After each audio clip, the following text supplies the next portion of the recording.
Admit it, you did not manage to stay up to the small hours for the Copa America, but don't worry, neither did I. That is why I have a research team.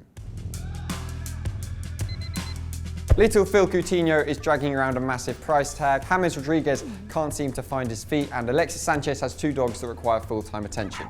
These are three men who have disappointed their fans in Europe, but if the Copa America is anything to go by, they haven't lost it. So, in today's episode, we're going to ask why they can do it in the sun of South America, but not on a rainy night in Stoke, or Stuttgart, or Seville.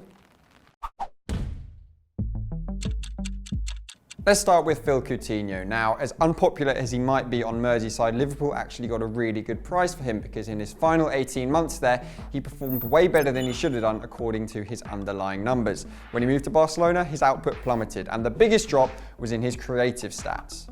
See, the number of times per match he assisted a shot dropped from 2.5 to 1.8, and his expected assist per 90 fell by the same proportion.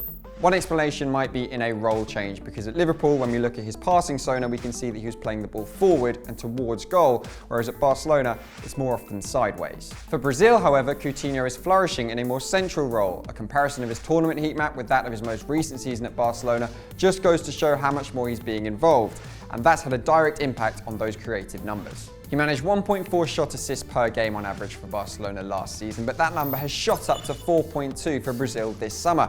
It just goes to show you need to play Coutinho in a central position if you want to get the best out of him.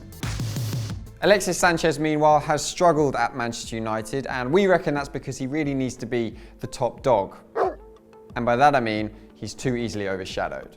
When we look at the heat maps, we can see that he and Paul Pogba operate in very similar spaces, even though Pogba is meant to be a left-sided central midfielder. Now, if we swap out Pogba's heat map for that of his Chilean teammate Charles Aranguiz, who plays in the same position for Chile, we can see that Sanchez is not going to be as cramped. And that is reflected in just how much more he contributes for Chile than he ever did for United.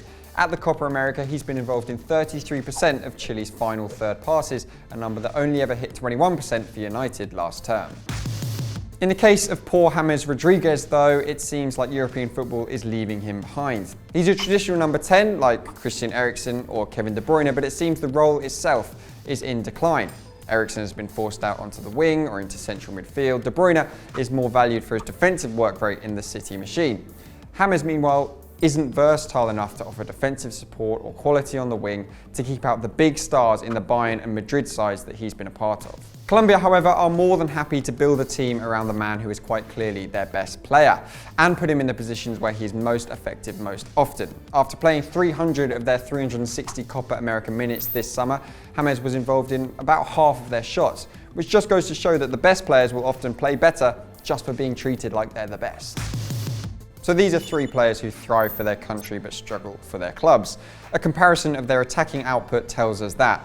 But where should they go next? Well, we reckon Philippe needs to be a bigger fish in a smaller pond, Alexis needs to invest in a dog sitter and avoid teams with attacking central midfielders, and James, well, he needs to find a club ready to commit to playing a traditional number 10, and that's something that's becoming pretty rare in European football. Anyway, that's what we think, but what do we know? Let us know what you think in the comments below, share it, subscribe, all the rest. But most importantly, thank you very much for watching.